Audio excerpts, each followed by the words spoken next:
Buenas noches. El día de hoy vamos a hablar de la práctica de infraestructura en AWS. Está presentado por Juan Pablo Ante, Erika García, Jenny Margot Rivas, Juan Manuel Perea y mi persona, Juan Carlos Cruz.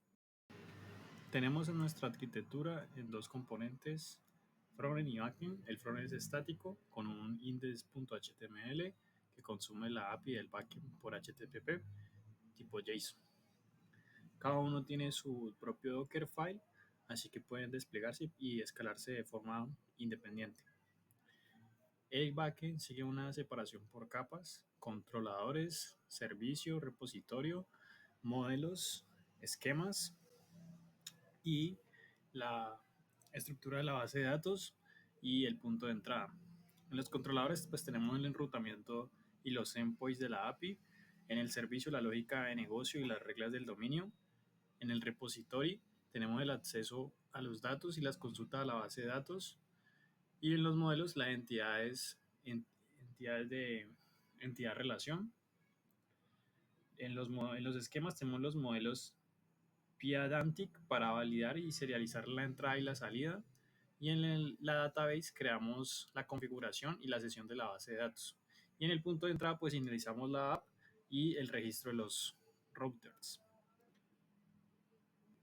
Básicamente el usuario abre el frontend, hace un fetch a la API, el controlador recibe esa solicitud, delega en el service que usa el repositorio para leer y escribir en la base de datos y la respuesta se va a devolver como un tipo JSON y el frontend pues va a pintar en la interfaz. En este archivo se define un router de Fast API con el prefijo students.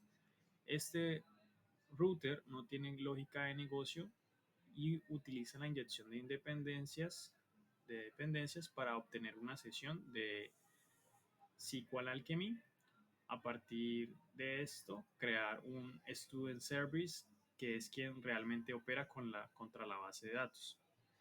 Es decir, lo que queremos es conectarnos a partir del método student para hacer las diferentes operaciones CRUD, que para ello utilizaremos nuestros endpoints que son declarados a partir de nuestros modelos Pydantic con el fin de validar y filtrar lo que se devuelve, y esto también va a documentar una API automáticamente. Lo que utilizaremos serán nuestros endpoints para hacer las respectivas solicitudes de creación, listar, detallar, actualizar o eliminar.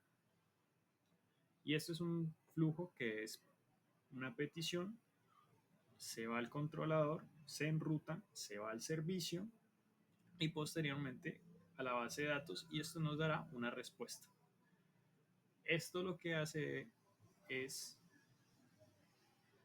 asumir también que existen esos esquemas y esas clases que utiliza para poder dar un resultado. En este archivo se maneja la capa de servicio para los estudiantes.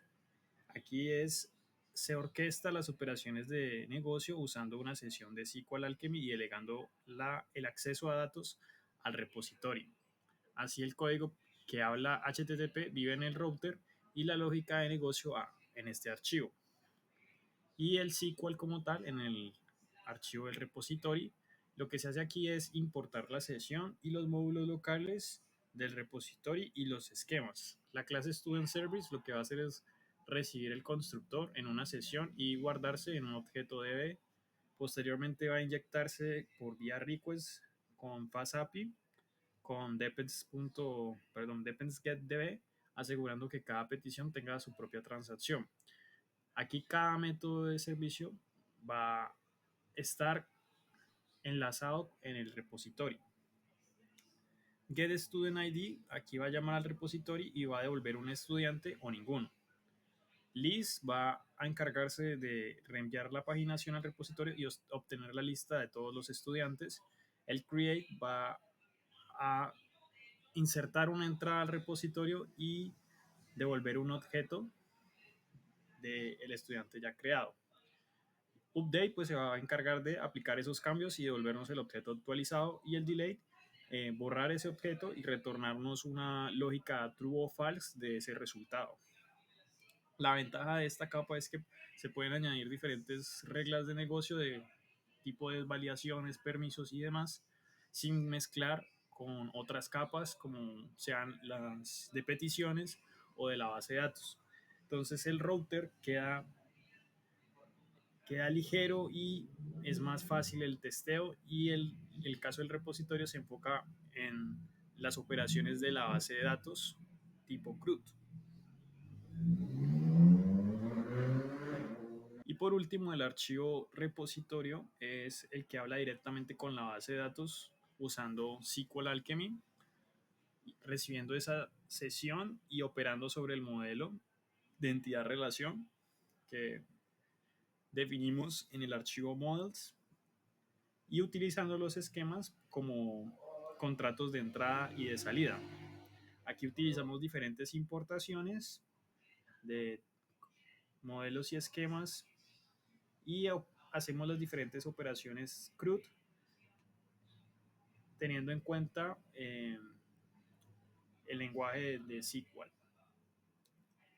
Y aquí se obtienen pues los diferentes resultados. Ya dentro de la base de datos se hacen las diferentes operaciones y cada función pues deriva de leer y modificar, y eso pues nos da unas diferentes respuestas por cada tipo de operación. Y estas operaciones atómicas incluyen diferentes acciones en este tipo de servicio. En resumen, el repositorio habla con la base de datos, los esquemas vienen siendo las validaciones de entrada, la session, el contexto transaccional, y ejecuta los queries como tal.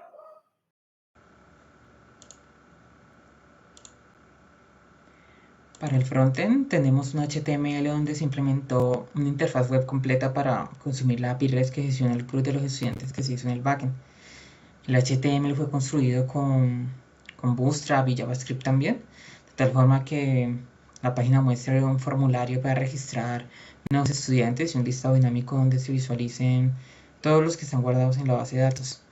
Este frontend se conecta directamente con la API del backend a través de una constante que se llama API URL, este de aquí, usando funciones asíncronas como la que sigue a continuación, que implementan el fetch. Por ejemplo, en esta parte, cuando la página carga, se realiza una petición get a la ruta de students para obtener todos los registros y mostrarlos como tarjetas. Algo similar sucede cuando se agregan o se eliminan estudiantes, haciendo peticiones post en formato JSON o delete, según sea el caso, al endpoint correspondiente. De esta forma, el frontend consume las APIs red del servidor y se mantiene la información sincronizada con lo que hay en la base de datos. A continuación presentaré con un poco de detalle lo que se trabajó de containerización en este proyecto, iniciando con los Docfiles creados. En el backend tenemos el flujo de instrucciones que se observa en pantalla, donde inicialmente se descarga una imagen ligera de Python en su versión 3.11. Luego lo que se hace es establecer el directorio de trabajo, que es work.dir, es decir, que desde aquí todas las direcciones relativas que se vayan a usar dentro del contenedor iniciarán a partir de app. Es como si ingresáramos a este directorio. Luego se copia el archivo de texto con los requerimientos para la ejecución del código, el requirements.txt. Aquí lo que hay son los nombres de las librerías que se deben instalar para que el código corra sin problemas, como Uicorn, FastAPI y SQL Alchemy. Luego de copiar el requirements, la siguiente instrucción consiste en instalar las librerías ejecutando el comando de pip install. Lo que sigue es copiar la carpeta local app dentro del contenedor en el directorio app. También se configura una variable de entorno para gestionar los logs, con eso de Python un buffer. Y finalmente se ejecuta el comando de uicorn para levantar el servidor dentro del contenedor. Nótese que se definió que el servidor puede ser accedido desde distintas fuentes, incluyendo de afuera del contenedor, con eso del 0.0.0.0, y que a su vez este va a estar escuchando por el puerto 8000 dentro del contenedor.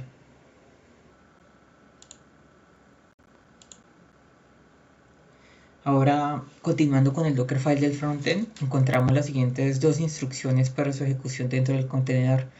De forma similar a como se inició en el Dockerfile del backend, aquí se inicia descargando una imagen de Nginx Alpine que cuenta con un servidor configurado para desplegar los archivos estáticos HTML que estén en la ruta que aparece allí, que es user share nginx html.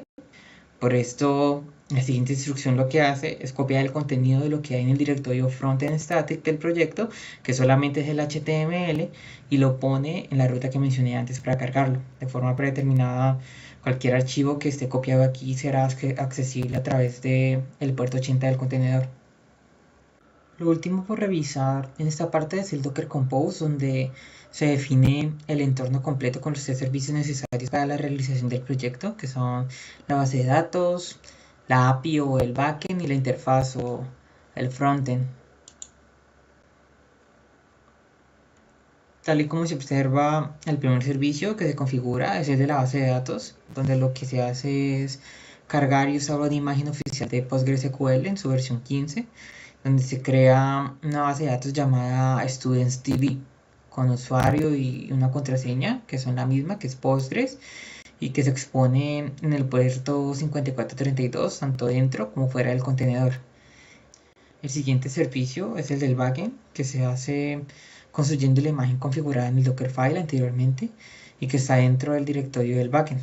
Luego de que se haya cargado la base de datos, se define una URL que apunta a esa base de datos como una variable entorno y se expone ese servicio en el puerto 8000 dentro y fuera del contenedor.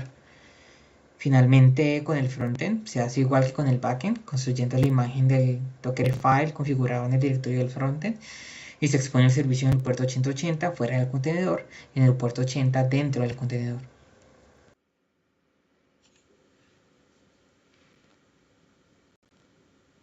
En AWS se debe crear una cuenta free tier o en la capa gratuita para luego poder acceder a la consola de AWS. Allí creamos una instancia de EC2 con AmiLinux, tal y como aparece en la pantalla, para poder desarrollar esta actividad. En ella usamos la dirección IP4, que es pública para el despliegue de la aplicación, y la dirección del DNS público para conectar la base de datos a un cliente local como pgadmin. También, previo a la conexión y el despliegue dentro de la máquina virtual, hemos configurado las reglas dentro de los grupos de seguridad para asegurar la comunicación entre los contenedores de la aplicación y garantizar su accesibilidad desde el navegador. Entonces aquí podemos ver los diferentes puertos que se van a usar para ejecutar nuestra aplicación y desplegarla. Cabe mencionar que durante la creación de la instancia se generó un par de claves .ppk para realizar el acceso a la consola de la máquina virtual a través de PuTTY, tal y como aparece en pantalla, que viene siendo esta de aquí. Teniendo instalado ya el PuTTY y también configurándolo con las credenciales de acceso y cargando las claves, podemos conectarnos a la máquina virtual. Aquí podemos ver dentro de este directorio que ya hemos cargado las claves. Entonces solamente sería darle open y con eso cargaríamos la máquina virtual. Debido a que este video se está grabando luego de haber terminado la actividad, explicaré un poco los comandos que se usaron para poder llegar al estado en el que se encuentra ahora el proyecto. El primer comando de sudo lo que hace es cambiar al usuario root para dar permisos de superusuario a los siguientes comandos. Con el jump date se actualiza todos los paquetes del sistema. Luego lo que se hizo fue instalar el docker con el jump install docker. Esto se hizo dentro de la máquina virtual. También se inició con el systemctl start docker y se cambió la configuración para que siempre se inicie cuando se reinicia el servidor con systemctl enable docker. Con las siguientes dos instrucciones se descargó el Docker Compose y se le concedieron los permisos necesarios para su funcionamiento y así después poder ejecutarlo a través de comandos. Luego instalamos Git con el yum install Git y luego empezamos la migración de nuestro proyecto, clonando el repositorio, ingresando a él con CD y ejecutando el Docker Compose Up para levantar los servicios containerizados. Cuando nosotros queríamos hacer cambios en el repositorio y actualizarlos en el despliegue, lo que hacíamos era detener el levantamiento con Docker Compose Down. Luego traíamos los cambios del repositorio con Git Pull Origin Main. Y luego volvíamos a levantar todo con Docker Compose Up. Si ejecutamos el comando para dar permisos de superusuario, de esa manera, luego al ejecutar Docker VS, podemos obtener el registro de los contenedores que actualmente están corriendo en la máquina virtual. En él podemos ver los servicios de API, que es el de el backend, el servicio del frontend, y el de la base de datos, que es Postgres en su versión 15. Como se mencionó en algún momento, tomando la dirección del DNS público, nosotros podemos conectarnos desde un cliente como pgadmin a la base de datos y asimismo poder corroborar que la conexión es exitosa. Si nosotros ingresamos a las propiedades de este servidor, encontramos que efectivamente estamos conectados al DNS público que nos dio S2 de AWS, con las credenciales con las que creamos la base de datos, la cual es esta de aquí, donde tenemos la tabla Students, que al abrirla y mostrar los registros que tiene, pues efectivamente son los que hemos podido realizar a través del aplicativo web. Finalmente, aquí podemos ver la aplicación en funcionamiento desplegada en la dirección IPv4 que nos dio S2, donde si colocamos un nombre acá, por ejemplo Miguel Sarria, así llenando el formulario,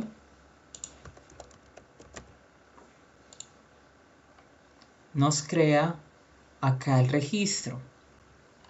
También podemos ver acá la documentación del backend, donde si por ejemplo queremos ver que se está actualizando correctamente, damos execute a list student y pues aquí aparece Miguel Sarria.